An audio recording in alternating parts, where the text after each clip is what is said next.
Muito bem, estamos aqui novamente no nosso Centralcast, o podcast da Igreja Presbiteriana Independente Central de Presidente Prudente.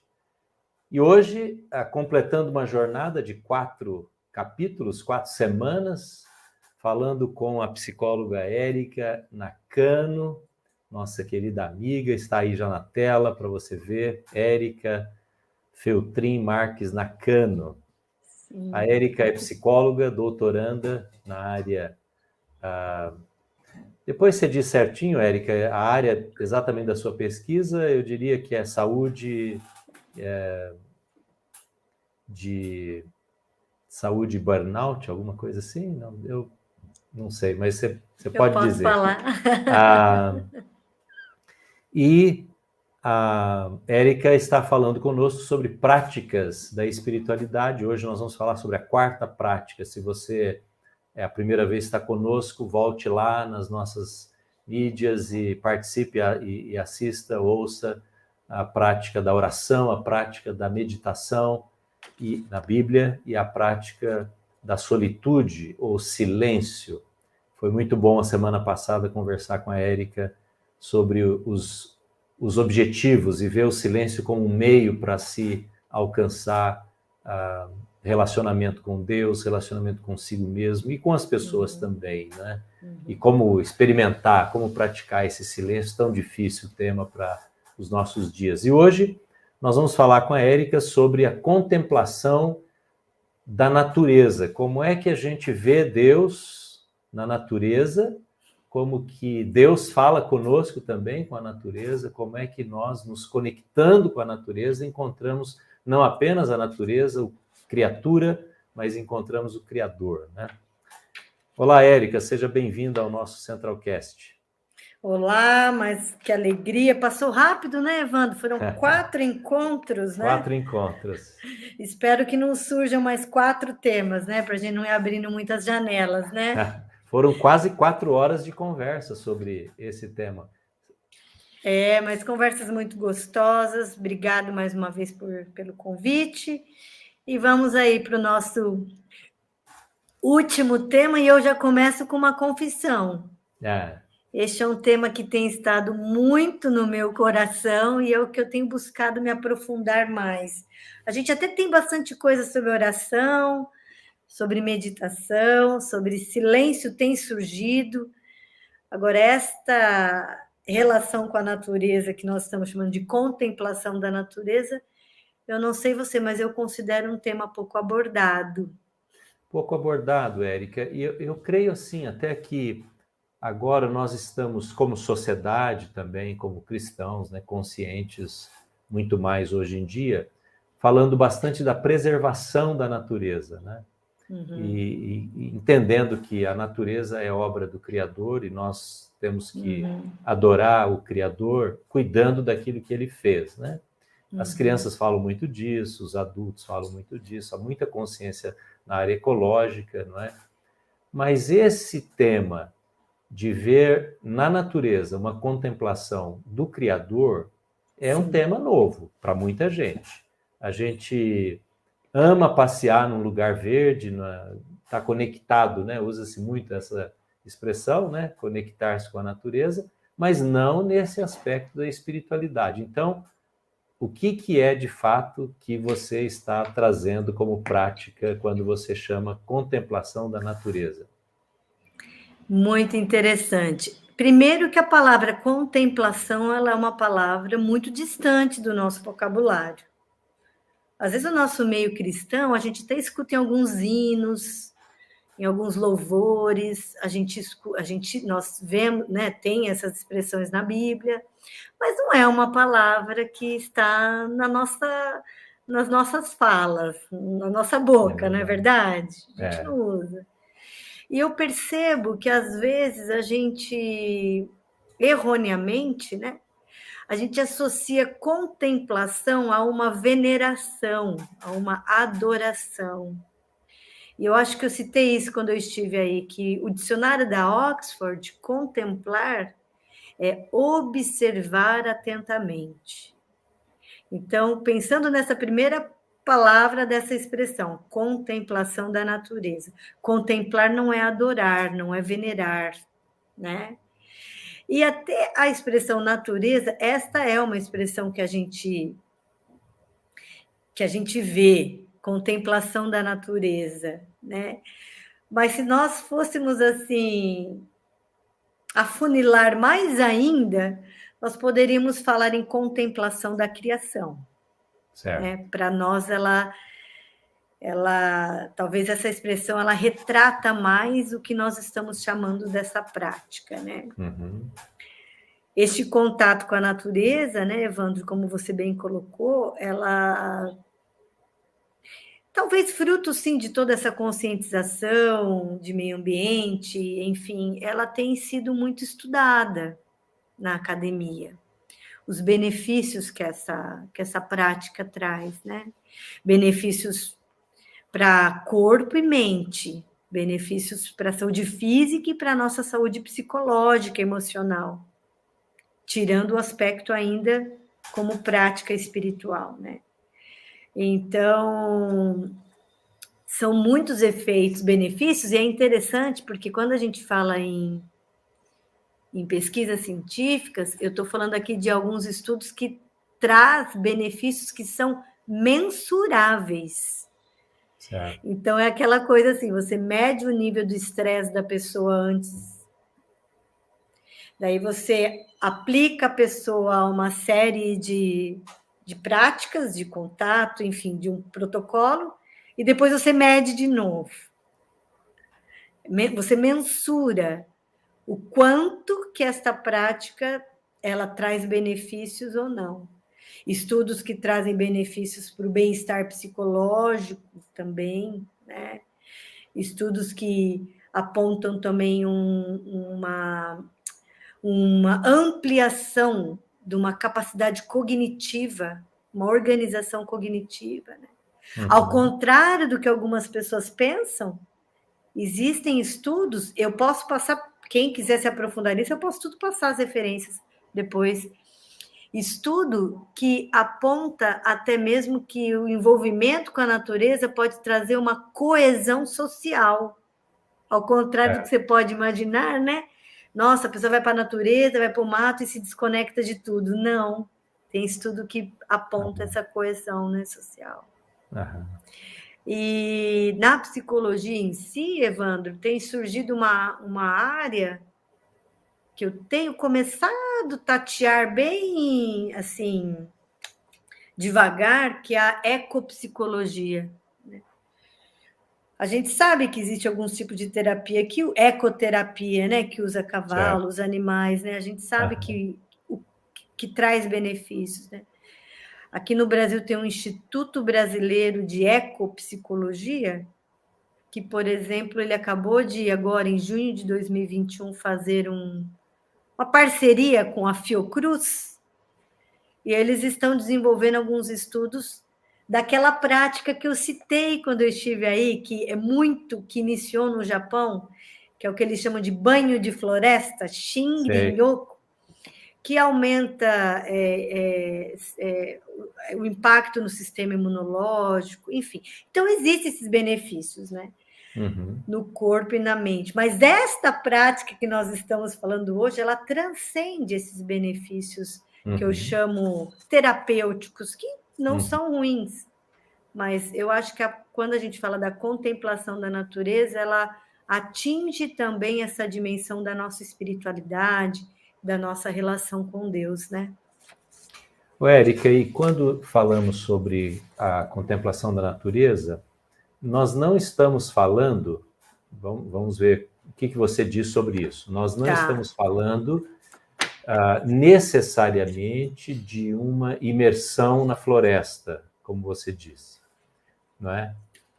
Nós estamos falando, às vezes, de uma janela aberta para um dia chuvoso, num apartamento, ou uma violeta ou uma orquídea que está no seu vaso lá na mesa da sua sala. Não descartando a grande imersão de uma floresta ou de uma grande área de natureza. Então, Fala um pouquinho mais sobre isso, sobre como a pequena porção da natureza também pode ser uma ferramenta de contemplação, já que nós estamos objetivando a contemplação, a admiração ou a voz de Deus, né, do Criador naquela contemplação. Então, como é que funciona nos pequenos espaços e pequenas ocasiões que muita gente tem? E às vezes só tem isso, né? Sim, eu li uma frase que diz que você às vezes pode ir muito mais longe indo ao jardim da tua casa do que dando 3 vezes volta ao mundo, né? Eu moro no 14º andar atualmente. Estou aqui com meu pé de acerola. Tem as minhas pequenas plantinhas aqui, né? É o que a gente tem acesso. Então, muito bem colocado, porque talvez quem está agora nos ouvindo tem uma casa com aquele jardim enorme, ou mora num condomínio que tem gramado, que tem árvores, que tem lago, mas a gente sabe que no contexto que a gente vive, né, se alguém aí mais de Presidente Prudente ainda consegue ver verde, né, mas a gente sabe que se alguém que está nos ouvindo agora está num grande centro, realmente não tem esse acesso, né? É como aquela pessoa, Evandro, que às vezes a gente fala assim, olha, é imprescindível você fazer uma atividade física. E a pessoa fala assim, mas eu não posso ir numa academia. Ela faz uma associação à prática a um determinado lugar estereotipado, né? Então, bem falado, esta da abertura do vento é nova para mim, mas faz muito sentido. Essa oxigenação da casa, né? Não só por um benefício estético, também por uma estética, mas até para exercer esse cuidado que nós somos chamados, né? A cuidar, né? Às vezes você acha que você vai cuidar só entrando numa ONG, em alguma coisa, mas eu citei algum tempo atrás, no período, nós moramos num prédio, são 2 torres atualmente, né? No período da pandemia, uma parte do jardim, alguém se disponibilizou de ir plantar, fazer horta. E dava para os idosos aqui do prédio, que queriam sempre a verdura fresquinha, né? Então, aquele período crítico da pandemia, daquela espaçada das idas no mercado, né? Então, você vê, foi um cuidado com a natureza, você manusear a natureza e gerar e crescer, né? Por uma aplicação tão simples e prática, né? Há essa linha filosófica que também tangencia pela religião, especialmente em religiões orientais, né, como o budismo, que é a linha do panteísmo. O panteísmo que diz que, você sabe, Deus, de forma muito simples aqui, Deus é a somatória de todas as coisas que existem. A divindade está presente em cada uma das coisas que existem, então, numa pedra, numa árvore. E é muito semelhante à adoração dos povos mais tribais, né, dos povos indígenas, especialmente no Brasil, quando vêm as divindades nas manifestações da natureza. E quando a gente se dirige à natureza, não é isso que nós estamos dizendo, né? Nós estamos dizendo que há um Criador, que é uma pessoa que se relaciona, Pai de nosso Senhor Jesus, a Trindade Santa, manifestada em Cristo, não é isso? E que, a exemplo do Salmo, o Salmo 19, não dá para esquecer do Salmo 19, né? Os céus proclamam a glória de Deus, né? Não é a glória de si mesmo. Quando eu vejo uma árvore de acerola, por exemplo, eu vejo um Criador que se manifesta na sua criatividade, na sua originalidade, diversidade ali naquela planta, né? Então não é adorar a criatura, pelo contrário, a criatura é um espelho que reflete a gente para reflete Deus para a gente e a gente olha para Deus, não é isso? Como? Pode falar. Não, eu estou pensando, tudo bem, né, que a gente está falando de coisas tão naturais e eu venho com um exemplo tão artificial, tecnológico, mas é como um ícone do computador, é como aquele ícone do aplicativo do celular. A gente clica ali para acessar algo maior. Né?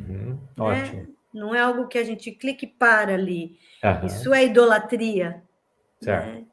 Eu definiria assim, panteísmo para mim, eu diria que tudo é Deus. A divindade, tudo deve ser divinizado, como sendo Deus. Para nós, o que nós estamos chamando de contemplação da natureza não é adorar esta árvore, porque ela é Deus. Uhum. Não, né? Não existe essa... A natureza ela não é divinizada. A natureza ela foi criada. Né? Isso. Então, isso é muito... Isso eu diria assim, que algo é o nosso ponto de partida para prosseguir com outras práticas e tudo mais. Porque se esse ponto de partida não estiver ajustado, pode levar a gente para outros caminhos. Outros caminhos. Até fora da visão cristã de criação, né? Bom, porque o cristão, ele se aproxima de uma maneira diferente da natureza do que uma pessoa que não é cristã. Talvez alguém que não é cristão, ele vai ter outros benefícios. Certo. Eu nem gosto de chamar... Eu até acho que fica muito utilitarismo nós, cristãos, usarmos essa expressão benefícios que a gente tem com a natureza. Eu citei também, quando eu estive aí, que eu entrei em contato com um texto da carta encíclica do Laudato Si, do cuidado da nossa casa comum, e eu acho muito interessante ter uma frase que fala que na nossa tradição judaico-cristã, dizer criação é muito mais do que dizer natureza. Certo. Né? Por quê? Porque quando a gente fala em criação, isso tem a ver um projeto de Deus, um projeto de amor de Deus, de criação. Né?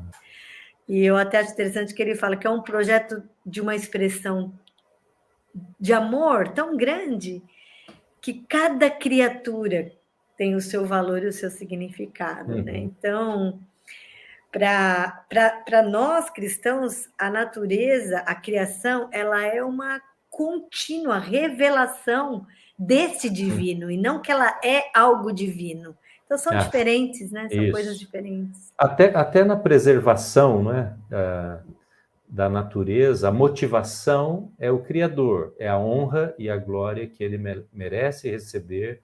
Por isso ela não deve ser destruída, os animais, espécies não devem ser exterminadas, e etc. Mas por causa do Criador, porque às vezes essa visão utilitarista e também muito centrada na própria humanidade, né? Eu não destruo porque senão eu vou ser destruído. Os mares vão subir, vão destruir as cidades, e então o fim é o próprio homem, não é a glória de Deus. Né? Pode cair no mesmo antropocentrismo. Muito. Que até mesmo alguns cristãos erroneamente interpretam o Gênesis 1, né, da expressão lá do dominar, que acaba também, o fim acaba sendo o próprio homem, né? Homem. Como eu domino, eu faço o que eu quero e o que eu não quero, né? E se existe um grupo de pessoas na face da Terra que deveria ter uma relação saudável, equilibrada com a natureza, essas pessoas somos nós cristãos. É muito triste a gente ver essas duas polaridades, cristãos que entram só por uma militância, com um fim em si mesmo no homem, e também aqueles que desprezam, né, totalmente, né, o Gênesis 2, que é o nomear, que é o cuidar, que é o guardar, né? Então, tratar essa criação como uma obra do Criador, Assim como eu penso assim, Evandro, nós somos todas criaturas. Todos somos criaturas. Nós, homens, mulheres e a criação. Se existe um desajuste entre eu e você, a gente sabe que Deus não se agrada disso, né? Mas parece que a gente entra numa vibe assim de que se a gente está desconectado com a criação, também não tem muito problema, não. Né? Uhum. Então, eu acho que nós estamos sendo convidados a um equilíbrio, a um olhar equilibrado, né? Ah. E você, no encontro da semana retrasada, se não me engano, ou da primeira semana, você falou sobre as lições da acerola, Assim. do seu pé de acerola, né? Você mencionou algumas coisas Sim. e eu queria que você voltasse a esse assunto, porque a pergunta seria, então, o que é que Deus pode nos falar, no sentido de o que é que ele, como ele usa a natureza para falar de si mesmo? Ou como é que nós nos dirigimos à natureza para, através dela, contemplarmos a Deus e aprendermos do caráter de Deus, por exemplo, ou a ação dele na nossa vida? Uhum, Como que a gente aprende com a natureza, Érica? uhum. Acho que a natureza ela tem um outro ritmo, ela tem quase que uma outra linguagem. E às vezes nós estamos tão, pelo menos essa tem sido a minha vivência, né? Às vezes nós estamos tão encharcados de informações, inclusive algumas informações equivocadas que a gente tem a respeito sobre Deus. A gente tem, às vezes, algumas interpretações muito enrijecidas e no sentido de repetitivas. E a gente vê através da linguagem da natureza, essa forma variada de Deus falar, de Deus se mostrar, né? Eu citei aí, quando eu estive com vocês, aquele livro do Kierkegaard, né? Falando sobre o texto do Mateus 6, e que para as pessoas ansiosas e preocupadas, o conselho de Jesus foi ir contemplar a natureza, os lírios do campo e as aves do céu. E uma das coisas que ele traz, na sutileza do detalhe que Jesus dá, observa, não é para observar como eles são diferentes uns dos outros, como eles são bonitos, é observar como eles crescem. E esse meu pé de acerola, algum tempo atrás, ele crescia de um lado e do outro lado não. Eu não me lembro se eu partilhei isso com vocês. E eu, em oração, conversando, e Deus foi trazendo para mim algumas áreas da minha vida que estavam crescendo e outras atrofiadas, sabe? Então, é um contato com a natureza que você não vai parar ali, vai te levar para Deus, vai te levar para um diálogo para Deus, você vai ter uma conexão, também isso é algo muito interessante, Evandro, com a própria saúde emocional nossa, sabe? Semana passada nós estávamos falando, eu e a Karen, num núcleo do Corpo de Psicólogos e Psiquiatras Cristãos, e o tema era natureza, psique e espiritualidade. E eu me recordei, Evandro, que num retiro de silêncio, num tempo quando a gente aborda a natureza dentro dessa perspectiva da nossa vivência devocional, mais contemplativa, essas coisas estão todas interligadas. A gente vê que, às vezes, Deus usa uma planta para trabalhar algo na nossa psique, no nosso relacionamento. Né? A minha primeiro espanto com o meu pé de acerola foi quando eu cortei ele. Eu literalmente cortei ele, que eu falei, ele morreu. E um dia sentado, eu olhei, era um cantinho meu, que às vezes eu sento e leio a Bíblia, eu não tinha nada com nada, não tinha texto de natureza, nada. E quando eu estava orando por um determinado relacionamento meu, e quando eu olhei, Evandro, eu identifiquei com esse meu relacionamento. E que eu achei que estava morto, e que eu fiz um corte muito radical. Passaram-se 3, 4 dias, surpreendentemente, eu comecei a ver verde, num toco, porque eu nem vou dizer que foi uma poda, porque foi um toco. Eu tenho registrado isso para minha vida pessoal mesmo, sabe?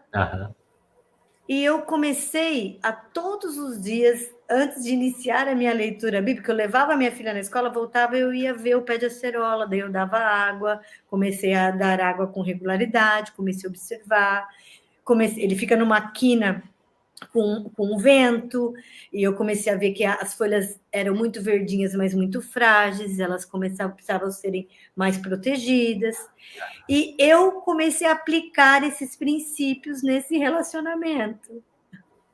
E foi crescendo e tendo vida onde eu achei que era algo que tinha morrido. E depois muitas coisas crescendo e precisando. Então, assim, eu acho que está longe de ser uma veneração, né?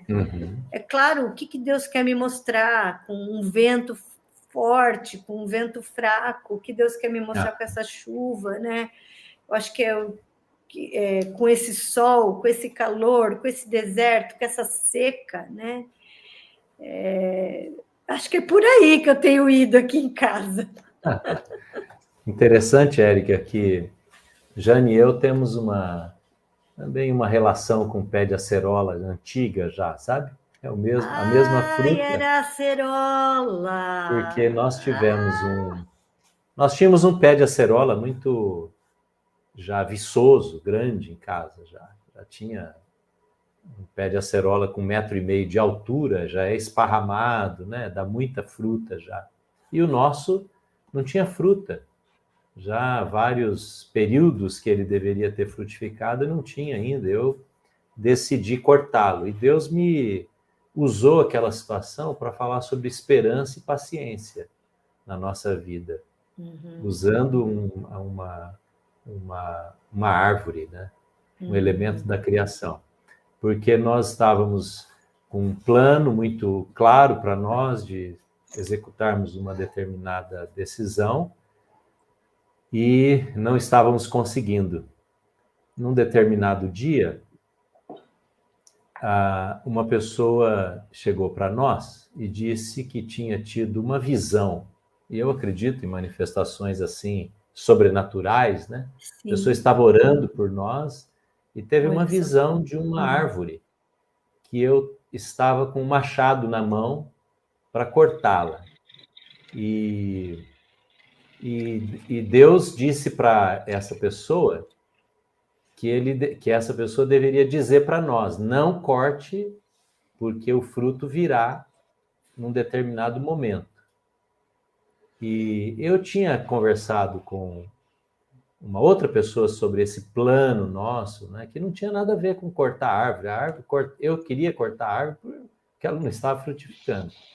Mas Deus usou essa pessoa que não sabia da história, que não conhecia nada da minha vida, nunca tinha me visto, para me fazer a seguinte pergunta, Érica. Ela falou: olha, eu não sei, mas eu vi uma árvore e não é para você cortar essa árvore, mas o não cortar a árvore não é só por causa da árvore, é porque Deus talvez esteja te dizendo ter mais paciência e esperar um pouco mais, porque o que ele tem planejado e o que você tem pensado vai acontecer, mas não é agora. Então, quando eu ouvi aquilo, eu entendi duas coisas. Primeiro, que eu não devia cortar a árvore.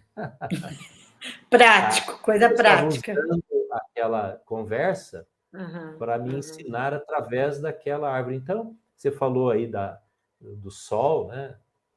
Que a sua acerola, acho que na outra semana você falou que ela estava crescendo mais de um lado, né? Agora você repetiu. A ausência de fruto também é uma maneira de Deus falar, e Deus falou comigo. O fruto vem na hora que ele determina, que ele, não é? Eu me Então, recordo dessa situação de vocês, mas que coisa, hoje que eu estou me associando. Para mim para mim era jabuticaba, não lembrei. era uma acerola. É a mesma árvore que você tem aí, então. E Deus fala conosco, né? Eu me lembro num retiro de silêncio, Sim.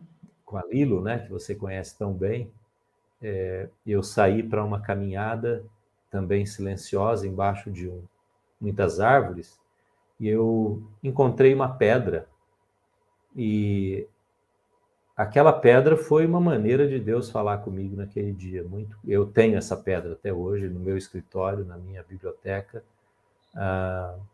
porque foi uma maneira de Deus me indicar uma direção que eu estava precisando ter na minha vida. E não foi lendo a Bíblia necessariamente, eu já tinha lido um texto da Bíblia, da história de Moisés, mas foi naquele elemento da natureza, né? Então a gente está falando de árvore, de uma pedra, de um galho quebrado, de uma nuvem. Deus pode falar de qualquer maneira quando a gente contempla a natureza querendo ver Deus, não querendo ver apenas uma árvore bonita ou uma pedra interessante, né? O Laudato Si fala assim que a contemplação da criação, ela nos permite descobrir vários ensinamentos que Deus quer transmitir sobre cada coisa. Aham. Então, para nós cristãos é isso, né? Essa contemplação da criação, ela significa ouvir essa voz de Deus. Agora, eu já ouvi essa expressão, eu não encontrei essa base assim, talvez você saiba mais do que eu. Me parece que foi Agostinho, mas eu nunca li Agostinho de fato falando isso, mas de que a natureza é o primeiro livro escrito por Deus, né? Eu falaria que a contemplação da criação, ela pode ser uma maneira fortemente de Deus falar conosco. Eu só colocaria assim um ponto de um asterístico para que essa não seja uma prática desconectada de todas as demais. Assim como a gente conversou no culto, quando eu estive aí, de que, por exemplo, a prática da solitude sem a comunhão pode ser uma tragédia. E a comunhão excessiva sem a solitude também, né? Mas nos retiros de silêncio, essa ida da contemplação da natureza, ela normalmente é a primeira prática. Depois que a gente adentra em textos, em outras coisas, né? Eu acho que nós vamos trabalhar um pouco sobre isso na nossa jornada. A última aula vai ser sobre isso.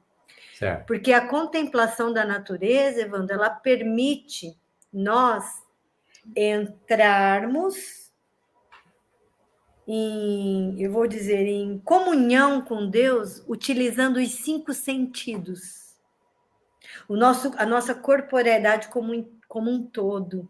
Então, nós estamos falando tanto de o quão desconectado nós estamos da natureza, mas o quanto que nós, cristãos, às vezes estamos desconectados do nosso próprio corpo. Então, quando a gente... Aí faz muito sentido quando nós... Até a nossa última conversa hoje, a gente pode fazer algumas amarrações nessas práticas que a gente colocou separadas, mas que elas estão intimamente ligadas, né? Aí faz sentido, quando a gente fala que na Lectio Divina, é você ouvir o que você está lendo. Então, através dessa contemplação da natureza, a gente consegue utilizar outros sentidos e como Deus pode falar conosco através da nossa escuta, através daquilo que a gente saboreia. Nós tivemos um retiro de silêncio aqui em Sorocaba em agosto e uma pessoa na contemplação da natureza, ela foi... Porque a gente pensa, a gente sempre fala... Vai com os 5 sentidos. Só que o tato, tudo bem, se você quiser abraçar uma árvore, você abraça. Mas o tato parece que é o mais distante. Parece que é difícil você linkar. Mas esta pessoa se sentiu abraçada por Deus pelo vento. Aham. Ela sentiu o vento, né? Então, ela se sentiu amada por Ah, Deus. Tocada. eu acho interessante essa fala sua de amarrar as práticas, né? Porque a gente sabe também que a natureza, a criação, ela geme. Paulo fala isso em Romanos, né? Romanos Que 8. ela sofre, né, na verdade. Ela sofre devido à queda dessa posição de perfeição que o homem, a criatura humana, decidiu, né? E usando o seu arbítrio se rebelou contra o Criador, Gênesis, e trouxe o dano para a natureza. Então a natureza também sofre as dores dessa criação destruída e vitimizada vítima do pecado, né, da distância do Criador. Então a natureza ela deixa de ser capaz de trazer para nós a plena revelação dos propósitos de Deus. A gente sabe que para conhecer a revelação maior de Deus, que é Jesus, nós precisamos olhar para a Bíblia. E foi o nosso tema do segundo encontro, né? A meditação na Bíblia. Eu diria que a contemplação de Deus na natureza, ela pode ser muito benéfica. Ela é benéfica para aquela pessoa que traz anterior a isso, ou ao mesmo tempo disso, a contemplação das Escrituras, né? Da revelação escrita, inspirada pelo Espírito Santo. Uhum. E aponta para Jesus, né? Porque essa é uma tarefa que a natureza não é capaz de fazer.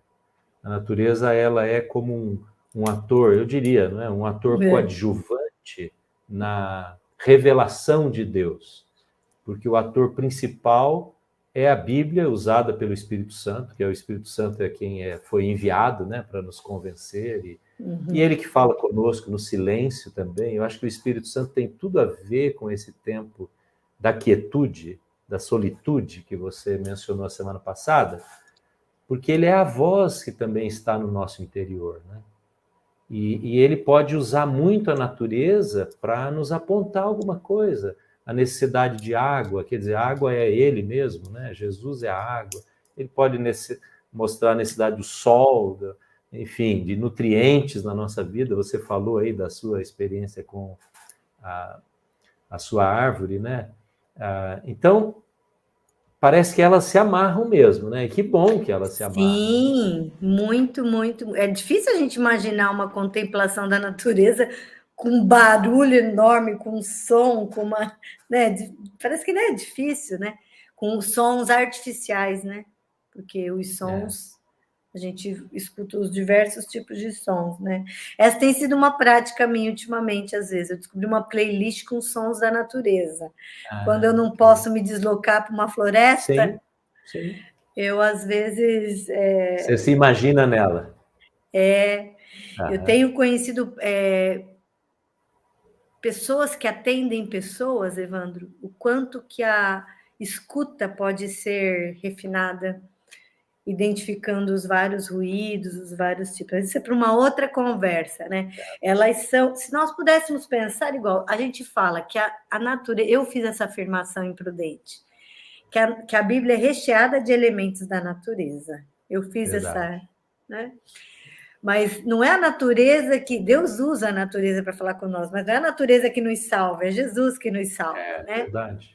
Então, é quase que se fosse... Eu entendi o que você quis dizer do coadjuvante. Inclusive, eu li há pouco tempo atrás um livro só sobre a água, a importância da água. E tem todo esse aspecto ambiental. E é um monge beneditino que escreveu, então ele até chega a falar, ele até chega a citar do papel da água nas diferentes tradições religiosas, mas ele se atém ao cristianismo. Fica aqui uma dica? Não vou dizer de leitura do livro, Você observar na Bíblia a importância da água, dos mares, dos poços, dos rios, em lugares áridos, e a própria, nós estávamos conversando aqui em casa, eu estava falando para o Casu num sábado à tarde, que a gente tinha almoçado, ficado até mais tarde na mesa, eu falei, inclusive, para nós cristãos, o batismo representa o nosso renascimento, com água. E o Casu falou, não, mas nós fomos gerados em água. Eu falei, como assim? Ele falou, no útero. No ventre da mãe. E eu fui ler o que é o líquido amniótico, como que ele surge nos primeiros dias de uma gestação. Ele é feito a partir da retirada da água do corpo da mãe. Né? Então, essas interconexões de como Deus é criativo, de como ele... Observar uma planta, né, Evandro? Vai ensinar a gente que o time da vida é outro. Vai ensinar a gente que a gente não consegue, por mais que a gente cuida, né, por mais que a gente rega, mas a Bíblia fala, quem dá o crescimento é Deus. A gente pode cuidar de algumas coisas da nossa vida, mas quem de fato dá o crescimento é Deus, né? Numa partida que eu fiz aconteceu por 2 vezes, sobre esse meu pé de acerola, e eu também citei a questão do fruto, que ela chegou com um fruto e nunca mais eu vi fruto, e um adolescente foi fazer um período de uma contemplação da natureza e ele me trouxe uma acerola e me entregou. E eu comi essa acerola. Mas no segundo momento que eu fui falar e partilhei, uma outra pessoa, olha, eu quero entregar isso para você. Eu recebi aquilo, Deus me dizendo, vai dar fruto. Não sei se é esse aqui exatamente, mas este relacionamento vai dar fruto. O fruto vai vir. Às vezes a gente está tentando ouvir de Deus e queremos uma manifestação, eu diria, sobrenatural ou espetaculosa, né? Alguma coisa fora da normalidade. E parece que mesmo na Bíblia, a normalidade da vida, usando circunstâncias, crises, provas, alegrias, jantares, almoços, né? Tudo isso, né? Banhar no rio, né? Você vê Naamã lá, vai lá, banha no rio. Né? Não vou lá não, esse rio é muito olha essa água, né? Parece que Deus usa essa coisa ordinária, né? E eu acho que nós vivemos num tempo também que no meio evangélico tem muita busca pelo superpoder, pelo sobrenatural, pelo extraordinário. Extraordinário, viva o extraordinário. Esses dias eu vi a propaganda de um congresso, né? Viva o extraordinário. Mas é nas coisas ordinárias do dia a dia que a gente muito mais encontra e é mais possível, e é a realidade, não é? Nós podemos encontrar Deus falando através de coisas tão simples, né?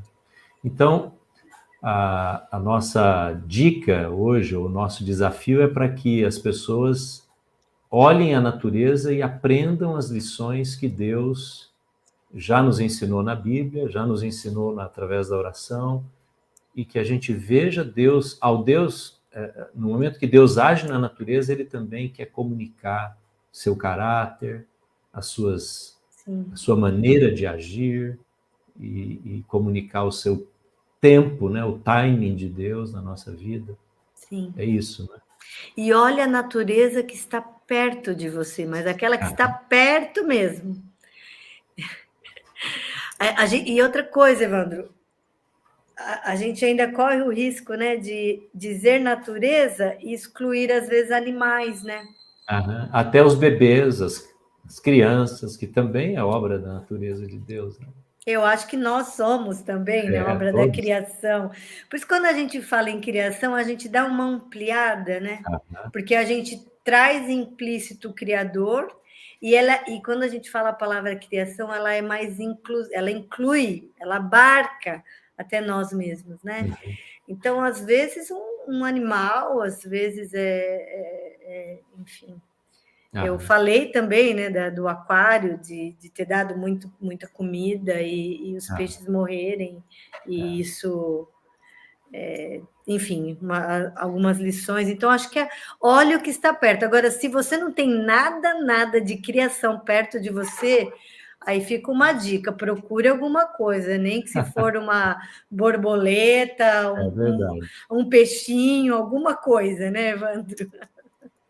Eu estou lidando com um aprendizado de Deus com a natureza nesses dias, é que eu estou lidando com umas pragas, um pedacinho de grama lá que eu tenho, e é muito difícil terminar com elas, muito difícil, porque elas colocam a raiz lá embaixo da terra, abaixo da raiz da grama às vezes, e aí você acha que tirou, mas dali a pouco volta, né? Então, eu fiquei pensando...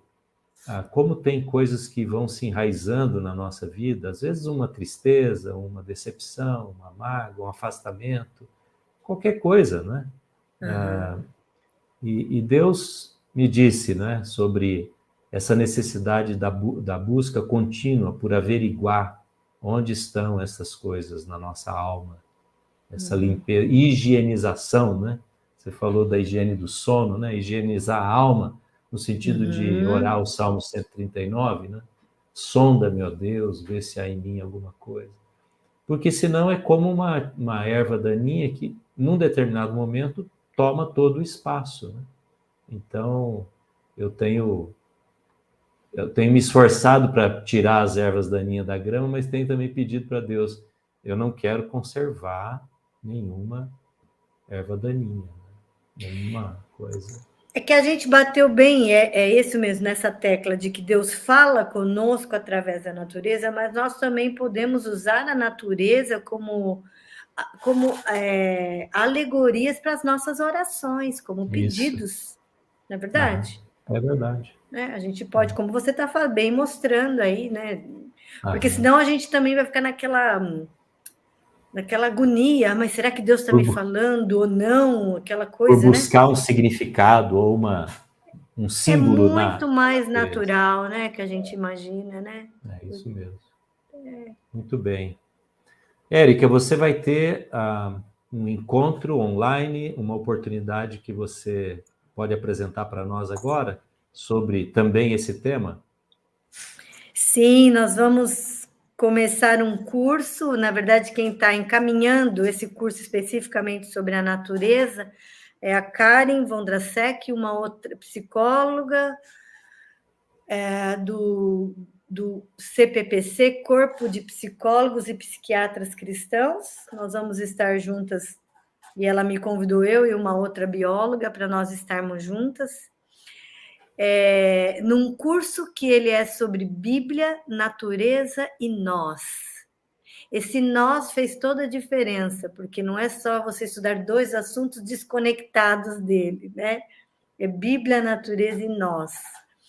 Ele vai estar no meu Instagram, se alguém quiser, né, me escrever, é @ericafmnakano. A Karen, ela é uma irmã muito querida de anos. Eu sou do Corpo de Psicólogos Psiquiatras Cristãos desde a época que eu era estudante universitária. A Karen, ela sempre foi uma pessoa muito, assim, eu tenho muita admiração por ela, mas nós nunca tivemos proximidades.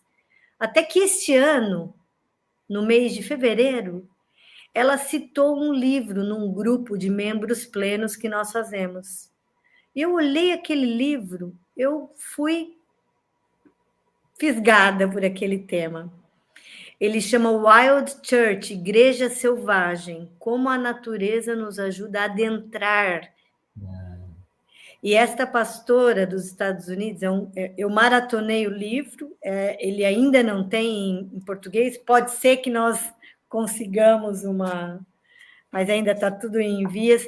E este livro é sobre uma pastora que por muito tempo começou a ter esse chamado, e ela trazia, Evandro, sons da natureza para os cultos, para tentar ajudar as pessoas a se integrarem. Até que um dia ela pensou, peraí, nós podemos ir lá, né? Então, é uma igreja que se reúne na natureza. Ontem eu recebi também um folder de uma proposta de uma igreja batista lá do norte, que o anúncio era assim: se você quiser vir com a tua célula, no sábado, 4h30, para nós irmos fazer uma caminhada, uma contemplação da natureza juntos. Então, são coisas tão práticas e tão simples que a gente... Por que uma reunião de célula um dia não pode ser feita na natureza, né? É verdade. Verde. Então, foi através desse livro que eu e a Karen nos aproximamos e surgiu aí esse curso que eu acabei de dizer, Bíblia, Natureza e Nós. Serão 4 sábados, das 10 da manhã às 11h15, só com esses temas relacionados, no mês de novembro. No mês de novembro. Este é o mês de novembro. Ok. Então, a pessoa precisa fazer a inscrição, procurar o seu Instagram, Érica FM Nakano, eu estou com ele aqui aberto e já tem a divulgação aqui. Este é o da jornada meditativa que já foi iniciado, né? Porque esse inicia 26 de 26 de outubro. Esse de setembro. O outro vai ser para novembro. Né? Isso, 26 de setembro, esse já não dá mais tempo, né? Mas esse outro de novembro, então, você está convidado a olhar e através do Instagram da Érica, se inscrever, participar desta jornada sobre esse tema.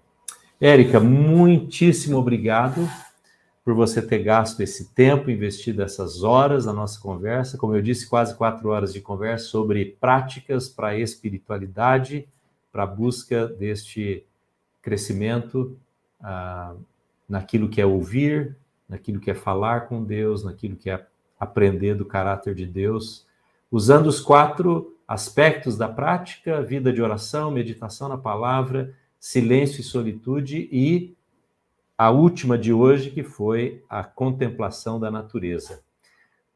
Nós vamos ter outras oportunidades, Érica. Eu agradeço você demais por essa conversa boa. E você que nos ouviu, está nos ouvindo aqui, participando da nossa conversa no podcast Centralcast, você está convidado a conhecer outros assuntos que temos aí na nossa rede social. Obrigado, Érica. Um abração para você, para o Cazu e para a Sofia. Obrigada, Evandro, para vocês também. Fica com Deus. Deus abençoe. Tchau, tchau. Tchau para vocês.